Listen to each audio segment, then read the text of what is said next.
Olá, sejam bem-vindos ao nosso canal, o Dossiê Secreto.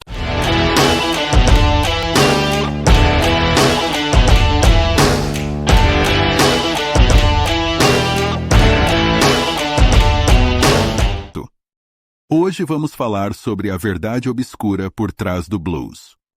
Dor, sangue e pactos misteriosos. O blues, um dos gêneros musicais mais influentes da história, nasceu das profundezas do sofrimento humano.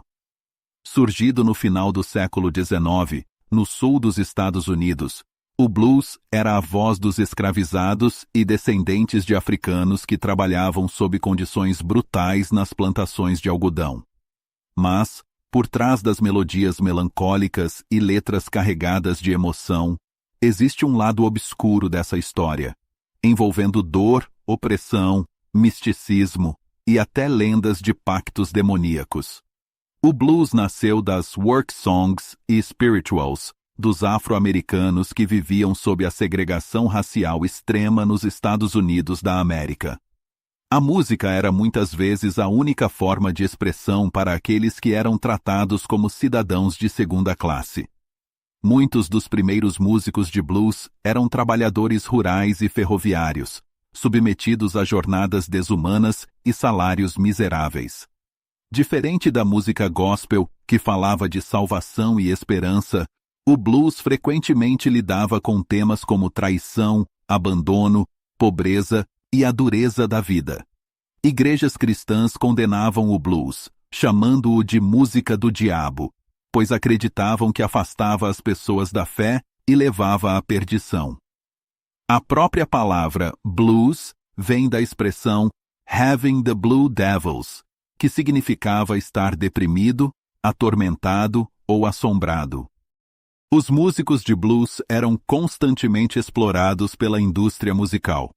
Nos anos 1920 e 1930, quando o blues começou a ser gravado, artistas negros eram obrigados a vender seus direitos autorais por preços irrisórios para empresários brancos.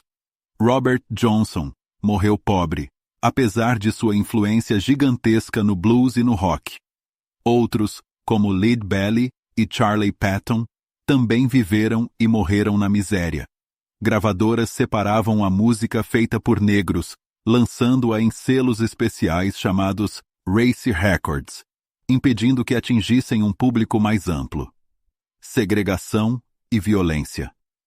Muitos músicos de blues tinham que entrar em bares pelos fundos e não podiam se apresentar para plateias brancas. A indústria musical lucrava com a dor dos artistas negros, sem dar a eles o reconhecimento e a recompensa financeira que mereciam. A lenda do pacto com o diabo é real? Uma das histórias mais famosas sobre o blues envolve Robert Johnson, um dos maiores guitarristas de todos os tempos. A lenda diz que Johnson, um músico medíocre, desapareceu por um tempo e, ao voltar, tocava de forma inacreditável, com uma habilidade quase sobrenatural. Robert Johnson é uma das figuras mais enigmáticas da história da música. Nascido em 1911, no Mississippi, ele se tornou uma lenda do blues e é considerado o avô do rock and roll. E sua fama não se deve apenas ao seu talento. A história mais famosa sobre ele envolve um pacto com o diabo, feito em um cruzamento deserto à meia-noite. Nos anos 1920, Johnson era apenas um jovem negro pobre do sul dos Estados Unidos, apaixonado por música. Ele tentava tocar guitarra, mas, segundo relatos, era terrível. Seu som era amador, sem ritmo, e ele frequentemente era ridicularizado por músicos mais experientes. Ele costumava seguir artistas de blues mais velhos, como Son House e Willie Brown, tentando aprender com eles. Son House, um dos maiores nomes do blues na época, disse que Johnson era um desastre na guitarra e que sempre que tentava tocar, as pessoas pediam para ele parar. De repente, porém, algo extraordinário aconteceu. Segundo a história, ele teria ido até um cruzamento em Clarksdale, Mississippi, e feito um pacto com o diabo. Em troca de sua alma, recebeu um talento musical incomparável. As músicas de Johnson, como Me and the Devil Blues e Crossroad Blues, reforçaram essa lenda com letras que falavam de encontros misteriosos e perseguições espirituais. Essa crença no pacto demoníaco não era exclusiva de Johnson. Muitos acreditavam que tocar blues significava flertar com forças sombrias. O próprio blues foi chamado de a música do diabo, pois falava de amor proibido, traição e sofrimento, temas considerados profanos na sociedade cristã do sul dos Estados Unidos. Johnson gravou apenas 29 músicas entre 1936 e 1937, mas suas letras eram cheias de referências ao diabo, perseguições sombrias e maldições. Algumas das mais famosas são Crossroad Blues, Me and the Devil Blues, Hellhound on My Trail. Essas canções fortaleceram a lenda e fizeram muitos acreditarem que ele realmente havia vendido sua alma. Aos 27 anos, no auge de sua carreira, Johnson morreu de forma estranha e sem explicação clara. A teoria mais aceita da morte de Robert Johnson é a de que ele foi envenenado. O relato mais difundido vem do também músico de blues Son House e do biógrafo Peter Guralnick. Segundo eles, Johnson estava tocando em um bar na cidade de Greenwood, Mississippi, quando foi envenenado. O motivo? Johnson supostamente flertou com a esposa do dono do bar, que ao descobrir, enfurecido, colocou veneno de estricnina em sua bebida. Relatos de pessoas que estavam lá presentes contaram que Johnson passou mal pouco tempo depois de beber o uísque. Ele agonizou por 3 dias antes de morrer, sofrendo fortes convulsões. Não recebeu atendimento médico adequado e morreu sozinho.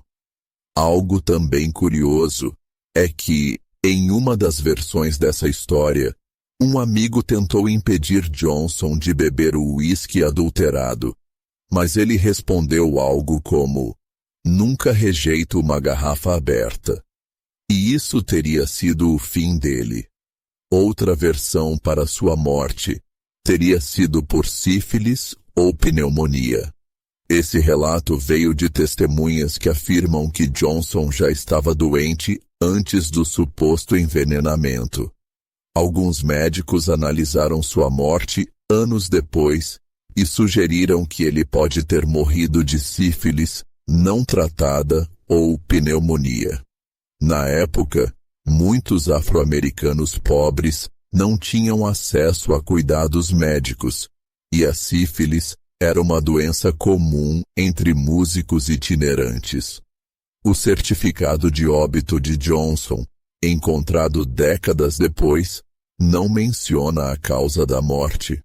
No entanto, como o bluesman passou dias se contorcendo e sofrendo antes de morrer, o envenenamento ainda parece mais provável. E infelizmente foi uma perda irreparável para o blues. Essa morte repentina alimentou ainda mais a teoria do pacto, pois Johnson morreu com apenas 27 anos, entrando para o infame Clube dos 27, grupo de músicos que morreram nessa idade, como Jimi Hendrix, Janis Joplin, Jim Morrison e Kurt Cobain. Robert Johnson pode ter morrido cedo, mas seu impacto na música foi imenso. Seu estilo influenciou o blues, o rock e grandes lendas como Eric Clapton, Keith Richards, Bob Dylan e até Led Zeppelin. O mais estranho?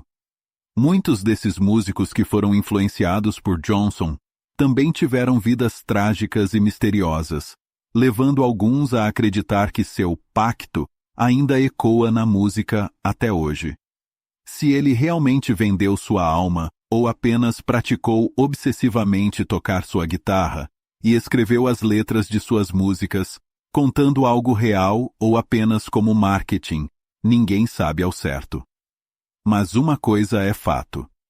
Robert Johnson se tornou um dos maiores mistérios da história da música, e sua lenda continua viva. Você acha que vale a pena alguém fazer um pacto para se tornar famoso? Escreva aí nos comentários, se inscreva no canal e deixe seu like.